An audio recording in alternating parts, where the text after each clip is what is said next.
NAC classes में आप सभी का स्वागत है। तो चलिए हम अपने चैनल के माध्यम से आप सभी को दर्पण सूत्र कैसे सिद्ध किया जाता है, कैसे निकाला जाता है दर्पण सूत्र को अवतल दर्पण में, ये हम लोग सीखेंगे। तो अवतल दर्पण में दर्पण सूत्र को सिद्ध करने के लिए सर्वप्रथम आपको समरूप त्रिभुज की जानकारी होना चाहिए। समरूप का मतलब क्या होता है, इस चीज़ को हम लोग समझेंगे। समरूप यानी सम मतलब बराबर और ये आपका रूप, जिसकी रूप क्या हो, बराबर हो। आकृति बड़ी छोटी जैसी भी हो, लेकिन रूप क्या होना चाहिए, सेम होना चाहिए। जैसे मेरे पास यहाँ पर दो त्रिभुज ले लेते हैं। ये भी एक समकोण त्रिभुज है, ये भी एक समकोण त्रिभुज है। ये 90 डिग्री का है, ये भी 90 डिग्री का है। ये 45 डिग्री का है और ये 45 डिग्री का है। तो बोल सकते हैं ये इसके जैसा है, ये इसके रूप का है। तो बोल सकते हैं ये क्या है, समरूप त्रिभुज है। समरूप त्रिभुज को ऐसे इंडिकेट करते हैं, तो बोल सकते हैं ये क्या है, समरूप त्रिभुज है। और समरूप त्रिभुज की संगत भुजाओं का अनुपात क्या होता है, समान होता है। ठीक है ना। यानी मेरे पास ए बी सी और ये ई एफ जी ले लेते हैं, जी ले लेते हैं। तो अगर ये दोनों त्रिभुज समरूप है तो इसको लिख सकते हैं कि ए बी बटा में ई एफ, ठीक है। फिर बी सी बटा में एफ सी, ए सी बटा में ई जी। ऐसे हम क्या कर सकते हैं, राइट कर सकते हैं, क्योंकि समरूप त्रिभुज की संगत भुजाओं का अनुपात क्या होता है, समान होता है। तो इसी बेस पर इसको हम क्या करेंगे, सिद्ध करेंगे। तो सबसे पहले आपको जो अवतल दर्पण में दर्पण सूत्र को सिद्ध करना होगा, तो हम कहीं ना कहीं वस्तु को क्या करेंगे, इसके बीच में, इसके प्रिंसिपल एक्सिस पर कहीं ना कहीं वस्तु को रखेंगे। तो मैंने वस्तु को क्या किया है कि अनंत और वक्रता केंद्र के बीच में रखा है। तो अनंत और वक्रता केंद्र के बीच में रखेंगे तो उस वस्तु का प्रतिबिंब वक्रता केंद्र और फोकस के बीच में बनेगा। ठीक है। तो जैसे आकृति को आप देख रहे हैं, इस आकृति के बारे में पहले लिख दिया जाता है। इसको बढ़िया से लिखते हैं। संलग्न किरण आरेख में ए बी एक वस्तु है और उसका प्रतिबिंब वक्रता केंद्र और एफ के बीच में बन रहा है। फिर किरण के बारे में लिख देते हैं। ठीक है। इससे लिखने के बाद हम क्या करते हैं कि इस पर लंब डालते हैं। ये n मान लेते हैं, इसको m मान लेते हैं और यहाँ पर एक लंब डालेंगे। ये आपका l कुछ भी मान सकते हैं। ठीक है ना। देखिए ये भी 90 डिग्री का है, ये दोनों 90 डिग्री का है और ये भी 90 डिग्री का है। ठीक है। तो लंब डालने के बाद हम लिखेंगे त्रिभुज ए बी सी में ए बी सी तथा एक और त्रिभुज, ये छोटा वाला, ये दोनों को समरूप दिखाएंगे। फिर इनकी संगत भुजाओं का अनुपात बराबर रखेंगे। फिर ये दोनों को समरूप दिखाएंगे, फिर इनके संगत भुजाओं का अनुपात बराबर रखेंगे। तो त्रिभुज ए बी सी, त्रिभुज ए बी सी तथा त्रिभुज आप ले सकते ए डैश बी डैश सी में देखेंगे कौन सा एंगल किस एंगल के बराबर है, कौन सा एंगल किस एंगल के बराबर है, इसको देखेंगे। तो अब देखिए ये 90 डिग्री का है, ये भी 90 डिग्री का है। तो बड़े वाले इस त्रिभुज में कोण ए बी सी बराबर कोण ए डैश बी डैश सी, यहाँ पर लिख देंगे प्रत्येक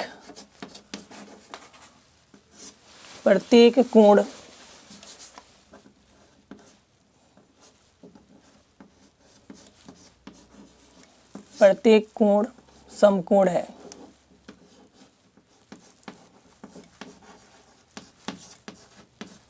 समकोण है, प्रत्येक कोण 90 डिग्री का है।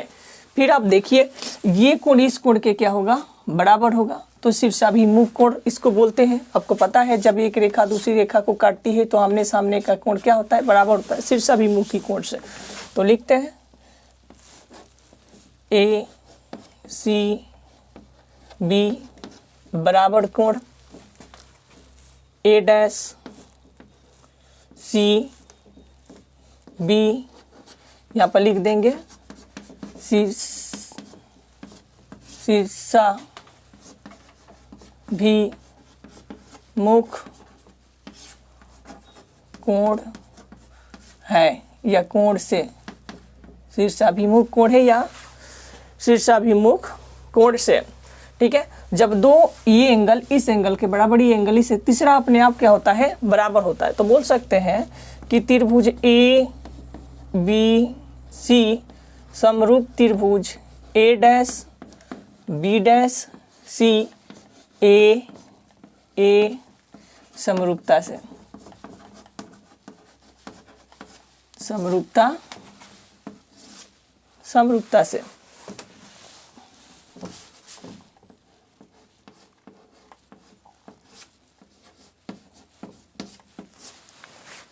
ये समरूपता से।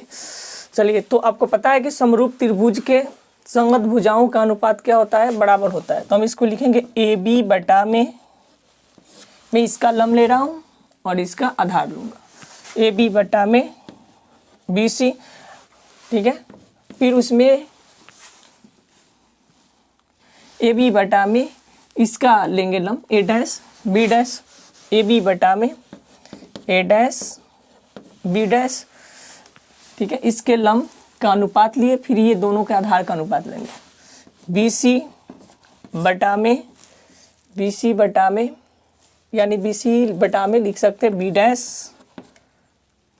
सी, ठीक है ना। आप सोच रहे होंगे कि मैं लंब ही ये क्यों लिया, ठीक है ना, इसके साथ इसको क्यों लिया। हमें क्या चाहिए कि वस्तु दूरी चाहिए, प्रतिबिंब, जैसे प्रतिबिंब दूरी चाहिए, फिर उसके बाद वस्तु दूरी चाहिए, फोकस चाहिए, ये सब चाहिए हमें, ठीक है। तो ये सब किस में मिलेगा, तो इसमें मिलेगा। तो मैंने इस चीज़ को क्या किया, लिया। तो आप सोच रहे होंगे इसको क्यों लिया, इसको क्यों नहीं लिया। तो इसको इसलिए लिया, ये दोनों सॉरी इसको और इसको इसलिए लिया कि ये जो चीज़ है, ये भी जो है, ये किसके एन एल के क्या है, बराबर है। तो इस त्रिभुज में भी बराबर होगा, ठीक है ना। तो ये दोनों चीज़ मिलकर क्या करेगा कि समीकरण को क्या करेगा, इक्वल करेगा, जो हम आगे देखेंगे। तो मान लीजिए ये समीकरण आपका क्या हो गया, 1 हो गया। इसी प्रकार से, ठीक, इसी प्रकार से जैसे कि आप देखें कि ये त्रिभुज इस त्रिभुज के क्या हुआ, समरूप हुआ। तो ठीक इसी प्रकार से ये त्रिभुज इस त्रिभुज का क्या होगा, समरूप होगा। दोनों त्रिभुज को ध्यान से देखिए, इसमें भी 90 डिग्री का कोण बन रहा है, इसमें भी 90 डिग्री का कोण बन रहा है। ये दोनों क्या होंगे, शीर्षाभिमुखी कोण से क्या होंगे, दोनों कोण क्या होंगे, बराबर होंगे। तो तीसरा कोण अपने आप क्या होता है, बराबर हो जाता है। तो हम बोल सकते हैं इसी प्रकार से ये त्रिभुज इस त्रिभुज के क्या है, समरूप है। या आप चाहे तो एक त्रिभुज ये लीजिए, फिर त्रिभुज लिए तथा लिखिए, जैसे कि ये काम किया गया है। फिर इस कोण के बराबर इस कोण को दिखाइए, फिर इस कोण के बराबर इस कोण को दिखाइए, ठीक है ना। फिर उसके बाद अनुपात निकालिए, फिर उसको लिखिए समीकरण 2। ये आपके ऊपर डिपेंड करता है, आप ऐसे भी कर सकते हैं। तो थोड़ा सा इसको शॉर्ट फॉर्म में इसको बनाया जा रहा है, तो हम लिख सकते हैं इसी प्रकार या इस प्रकार से, इस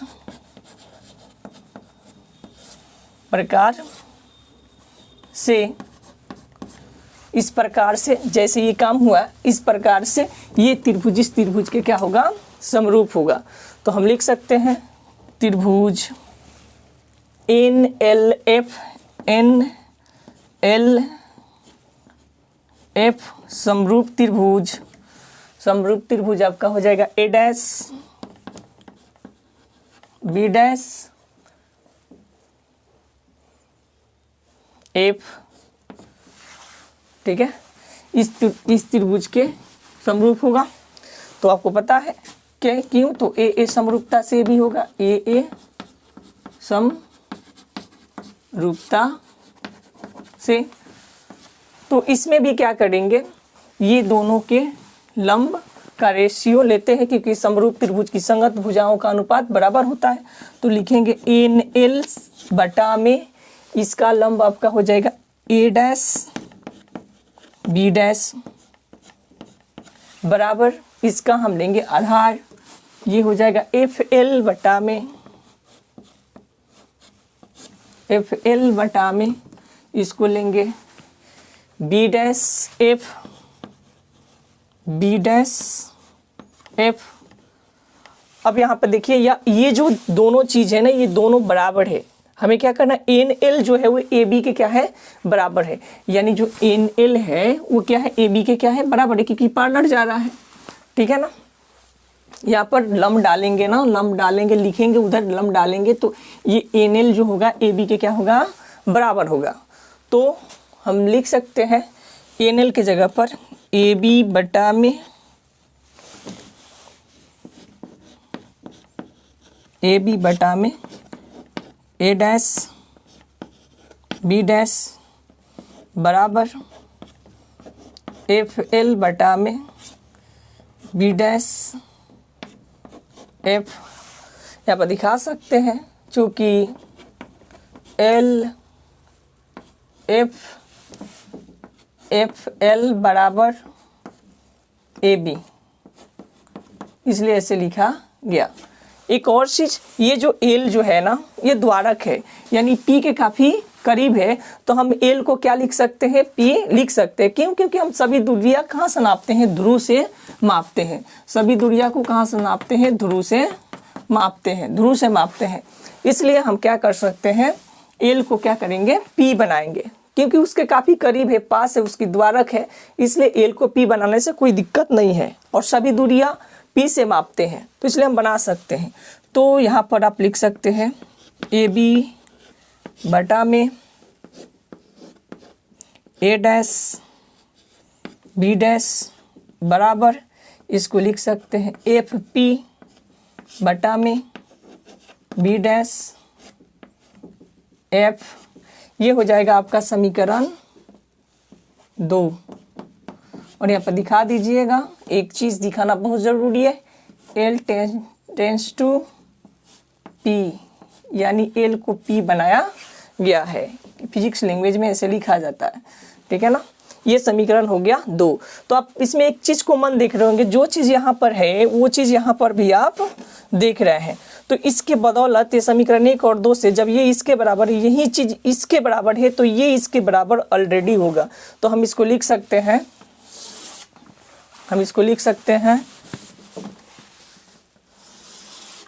ठीक है ना। आप देख सकते हैं कि जो चीज़ यहाँ पर दिख रहा है ए बी बटा में ए डैश बी डैश, वो चीज़ यहाँ पर भी है ए बी बटा में ए डैश बी डैश, है ना। तो यही चीज़ इसके बराबर, ये चीज़ इसके बराबर है। तुम लिख सकते हैं समीकरण 1 और 2 से ये क्या होगा, इसके बराबर होगा। तो यहाँ पर लिखेंगे समीकरण 1 तथा 2 से, समीकरण 1 तथा 2 से हम लिख सकते हैं इसको बी सी बटा में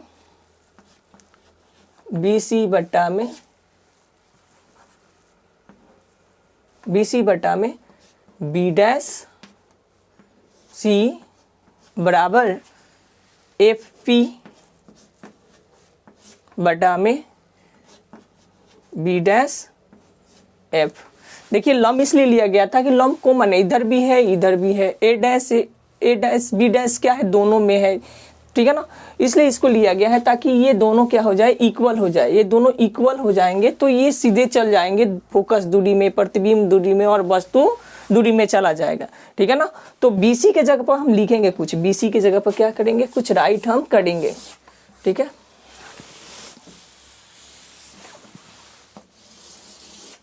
BC की जगह पर राइट करेंगे तो 20 या लिख देते हैं। अब देखिए हमको BC का मान चाहिए, BC चाहिए तो हम क्या करेंगे, पूरे BP में से इतना को हटा लेंगे, इधर से हटा लेंगे यानी घटा लेंगे, यानी BC चाहिए। BC कब मिलेगा, तो पूरे BP में से CP को घटाएंगे। तो BC की जगह पर हम लिख सकते हैं, क्या लिख सकते हैं, BP माइनस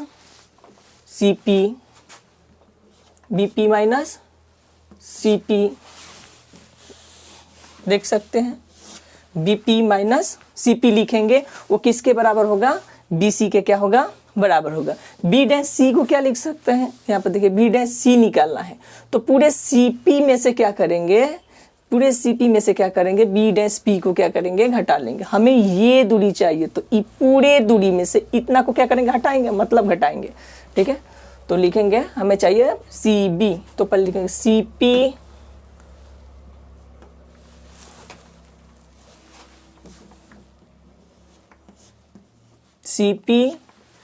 CP पूरे CP में से हम B' को घटाएंगे, B' को घटा देते हैं, ठीक है। और FP को इसे ही रहने देंगे कि FP क्या है, फोकस दूरी है, आसानी से कर सकते हैं। तो यहाँ पर हम लिखेंगे FP, इसको कुछ नहीं करना है, ठीक है, इसको इसे रहना है, इसे ही रहने देना है। तो FP, ठीक है। फिर अब हमें देना B', तो B' में से क्या करेंगे, हम FP को घटा देंगे। B' P में से क्या करेंगे, हम FP को क्या करेंगे, घटा देंगे। ऐसे घटा देने से इसकी वैल्यू हमें क्या हो जाएगी, मिल जाएगी। अब देखिए जो हमको करना था वो हो गया। BP जो है, BP क्या है, तो वस्तु दूरी है, ठीक है। तो वस्तु दूरी को U से इंडिकेट करते हैं। CP क्या है, CP देख लीजिए वक्रता त्रिज्या है। CP यहाँ से या तो सेंटर है ये, तो वक्रता त्रिज्या है, इसे R लिखेंगे, ठीक है ना। फिर CPR लिखेंगे। B' क्या है, तो B' प्रतिबिंब दूरी है, तो यहाँ पर हम V लिखेंगे। FP क्या है, तो फोकस दूरी है, तो हम यहाँ पर क्या लिखेंगे, F लिखेंगे। B' क्या है, तो फिर वही चीज़ देख सकते हैं, प्रतिबिंब दूरी है, तो यहाँ पर हम V लिखेंगे। FP क्या है, तो F है, ठीक है। तो सबसे पहले हम क्या करेंगे, चिन्ह, ठीक है ना, चिन्ह सहित मान रखने पर, चिन्ह या चिन्ह प्रॉपर्टी से लिख सकते हैं। तो चिन्ह सहित मान रखने पर,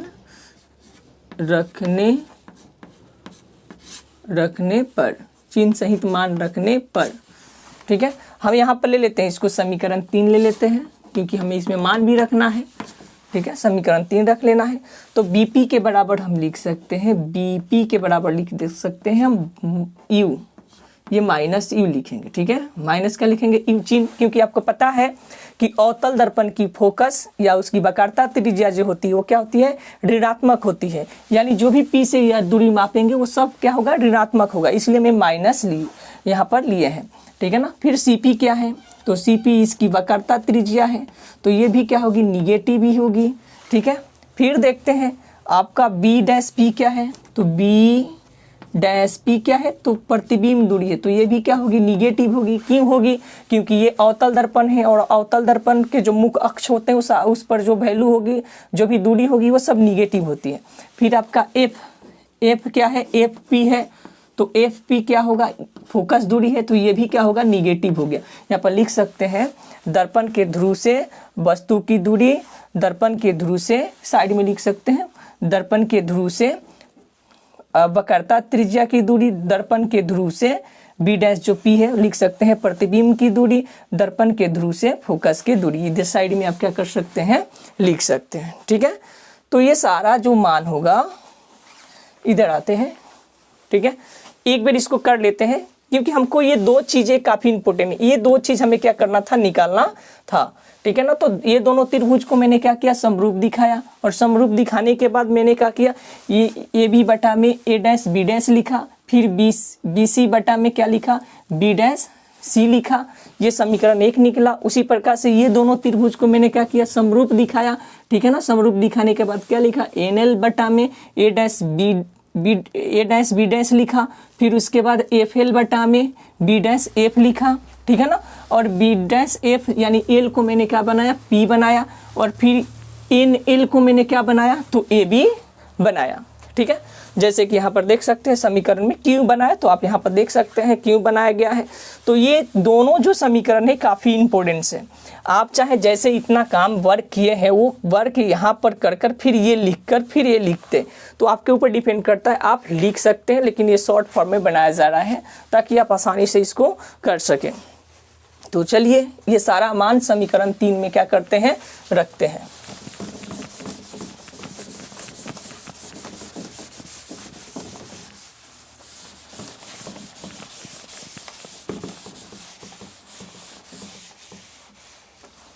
तो लिखते हैं समीकरण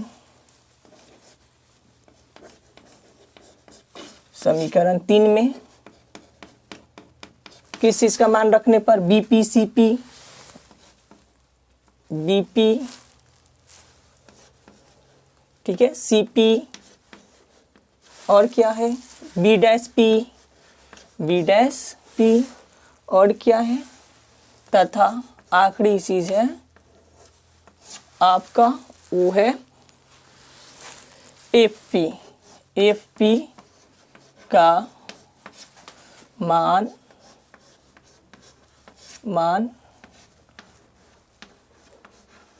रखने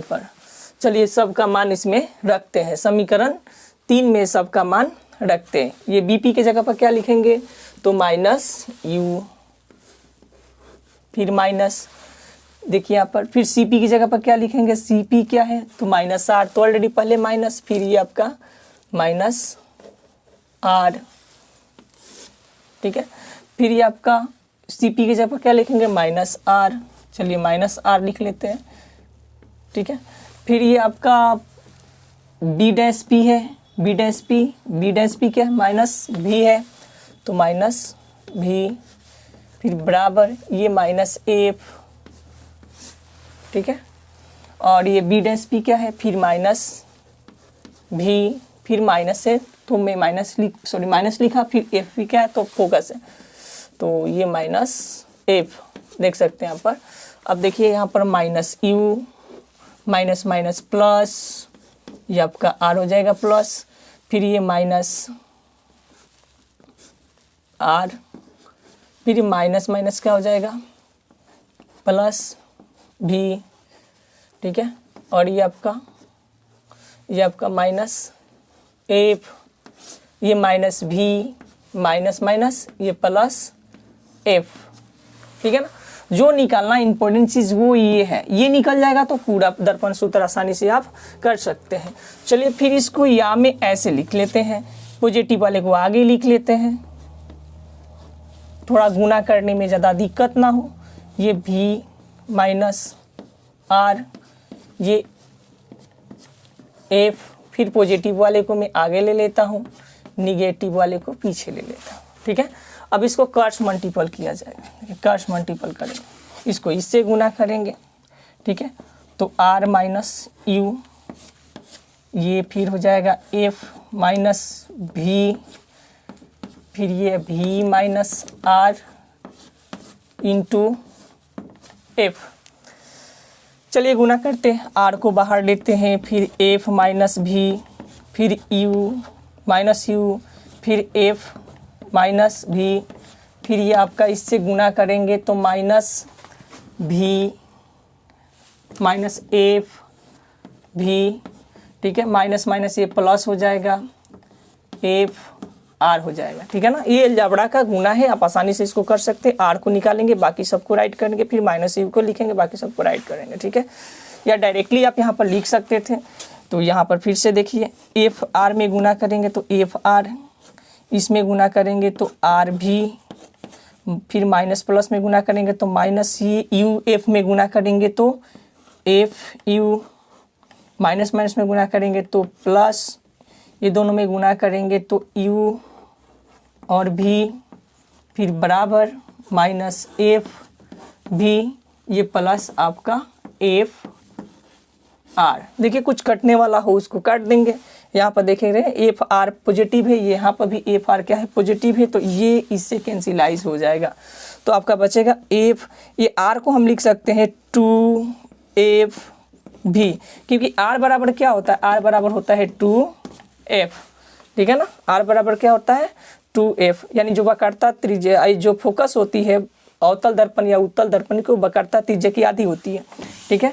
तो यहाँ पर R बराबर हम लिखेंगे 2F और V है तो V, फिर है ये F U, ये प्लस, ये आपका प्लस U V बराबर -F और ये आपका V।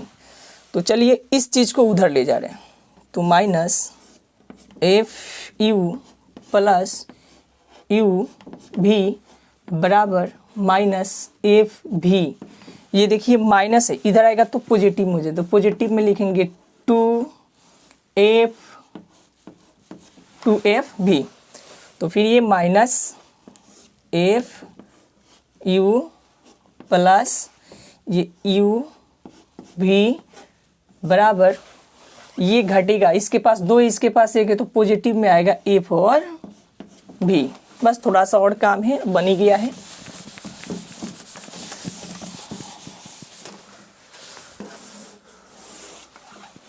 ठीक है, अब देखिए यहाँ पर क्या करते हैं, जो ये माइनस है इसको इधर लाते हैं। ठीक है, इसको इधर लाते हैं, ये जो माइनस वाला चीज़ है, इस जो स्टेप को देख रहे हैं यहाँ पर देखिएगा, तो मैं इसको यू भी बराबर क्या है एफ भी, और आप देख रहे हैं ना ये निगेटिव है, उधर जाएगा तो पॉजिटिव होगा, तो क्या होगा एफ यू हो जाएगा। ठीक है, तो आप कुछ सोचिए, देखिए हमें क्या लाना है, इधर 1/एफ लाना है। ठीक है ना, तो हम क्या करें, यू भी एफ से अगर डिवाइड करते हैं तो मिलेगा 1/एफ, ये करेंगे तो इससे कट जाएगा, फिर भी से कटेगा 1/यू मिल जाएगा, यानी जो हमको लाना है वो आ जाएगा। तो लिखेंगे दोनों पक्षों में, दोनों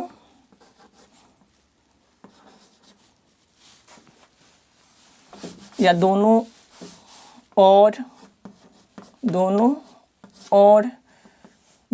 और यू भी एफ से भाग देने पर,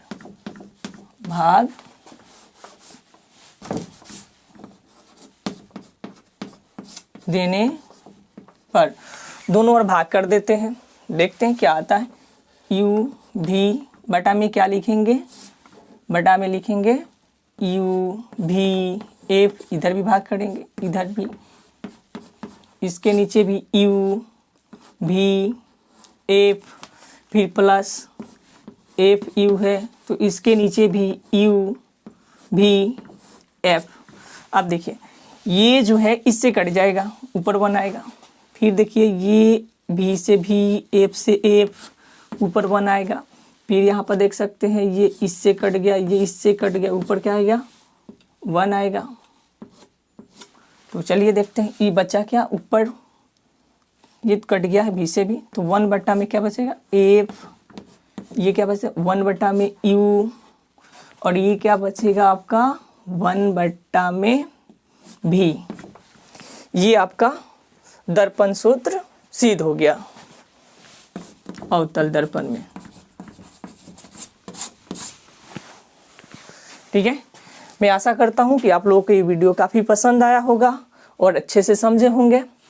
थैंक यू फॉर वाचिंग, और आप लोगों से रिक्वेस्ट है कि आप इस वीडियो को लाइक करें, शेयर करें, कमेंट करें, सब्सक्राइब करें। मिलते हैं अगले वीडियो में फिर।